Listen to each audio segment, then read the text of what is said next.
নমস্কার বন্ধুরা, welcome back to Arpita's food world.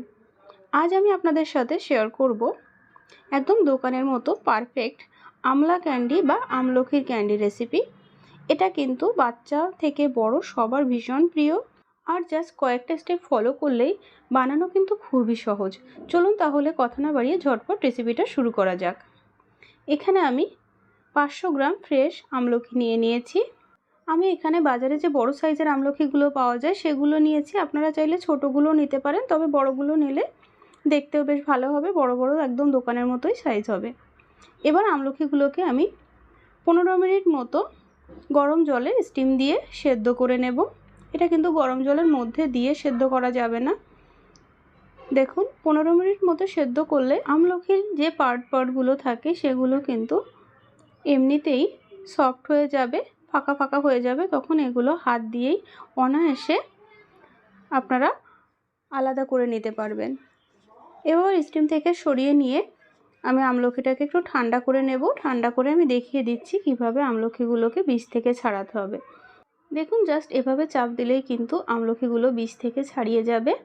আর খেয়াল রাখতে হবে আমলকি যেন বেশি সেদ্ধ না হয়ে যায়, তাহলে কিন্তু গলে যাবে, এরকমভাবে গোটা গোটা থাকবে না। সেক্ষেত্রে ঠিকঠাক মতো ক্যান্ডিগুলো তৈরি করা যাবে না। এখানে আমি 500 গ্রাম আমলকির জন্য 250 থেকে 300 গ্রাম মতো আখের গুড় নিয়ে নিয়েছি। আর এখানে নিয়েছি একটা কাচের বয়াম। তার মধ্যে প্রথমে কিছুটা গুড়, তারপরে কিছুটা আমলকি, তারপরে আবার কিছুটা গুড়, তারপরে আবার আমলকি, এভাবে লেয়ারিং করে করে আমি পুরো আমলকি আর গুড়টাকে আমি এই কাচের জারের মধ্যে রেখে দেব। আপনাদের কাছে যদি কাচের জার না থাকে তাহলে অবশ্যই আপনারা প্লাস্টিকের কোনো জিনিস ব্যবহার করতে পারেন, তবে কোনো মেটাল ইউজ করবেন না, তাহলে কিন্তু আমলকিগুলো কালো হয়ে যেতে পারে। এবার আমলকি আর গুড়ের লেয়ারিং করা এই কাচের বয়ামটাকে আমি 3-4 দিন এভাবে রেখে দেব। তবে প্রত্যেক দিন এভাবে চামচ দিয়ে একবার করে ভালোভাবে নেড়ে চেড়ে গুড়ের সাথে আমলকিটাকে মিশিয়ে দিতে হবে। এখানে আমি গুড় দিয়ে আমলকির ক্যান্ডিটা করেছি, আপনারা চাইলে কিন্তু অবশ্যই চিনি দিয়ে করতে পারেন। দেখুন আমার 3-4 দিন আমলকিটাকে গুড়ের মধ্যে ভিজিয়ে রাখার পর তারপর আমি আমলকিটাকে আলাদা করে নিলাম ছেঁকে। এবার একটা প্লেটে আমলকিগুলোকে ভালোভাবে মেলে দিয়ে এবার রৌদ্রে দেওয়ার পালা। আমি আমলকিগুলোকে মোটামুটি 3 দিন রোদে দিয়েছিলাম। রোদের তাপ ভালো থাকলে আপনাদের 2 দিনেও আমলকিগুলো ভালো শুকিয়ে যেতে পারে।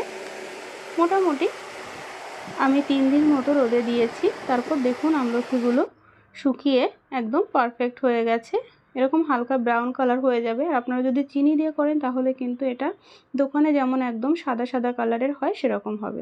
দেখুন ভেতর থেকে কিন্তু অনেকটা সফট রয়েছে, একদম দোকানের আমলকির ক্যান্ডিগুলো যেরকম হয় একদম সেরকম। এবার একটা বাটিতে আমি তুলে নিয়েছি।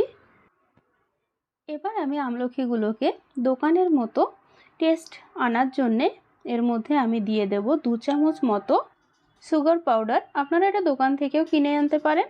তাছাড়া চিনিটাকে মিক্সার গ্রাইন্ডারে একটু গ্রাইন্ড করে নিলেই কিন্তু এরকম পাউডার সুগার পেয়ে যাবেন। এবার এই ক্যান্ডিটাকে একটু চটপটা টেস্ট বানানোর জন্য এখানে আমি দিয়ে দেব 1 চামচ মতো বিট নুন আর 1 চামচ মতো চাট মশলা। এটা কিন্তু অপশনাল, যারা এরকম চটপটা টেস্ট পছন্দ করবে তারা এটা দিতে পারেন, আর না চাইলে এটা আপনারা স্কিপ করতে পারেন। আমলা ক্যান্ডি কিন্তু একদম রেডি হয়ে গেছে। আশা করি রেসিপিটা সবার খুব ভালো লাগলো। যদি ভালো লেগে থাকে আর দেরি না করে আমলকির সিজন থাকতে থাকতে ঝটপট আমলকি কিনে বানিয়ে ফেলুন আমলকির এই দারুণ টেস্টি ক্যান্ডি। আর কেমন হলো সেটা কিন্তু আমার কমেন্ট বক্সে জানাতে একদমই ভুলবেন না। আর এখনও পর্যন্ত যারা আমার চ্যানেলটিকে সাবস্ক্রাইব করেনি প্লিজ সাবস্ক্রাইব করে আমার পাশে থাকবেন। ভালো থাকবেন সবাই, দেখা হবে আবার নতুন কোনো রেসিপি নিয়ে। ধন্যবাদ সবাইকে।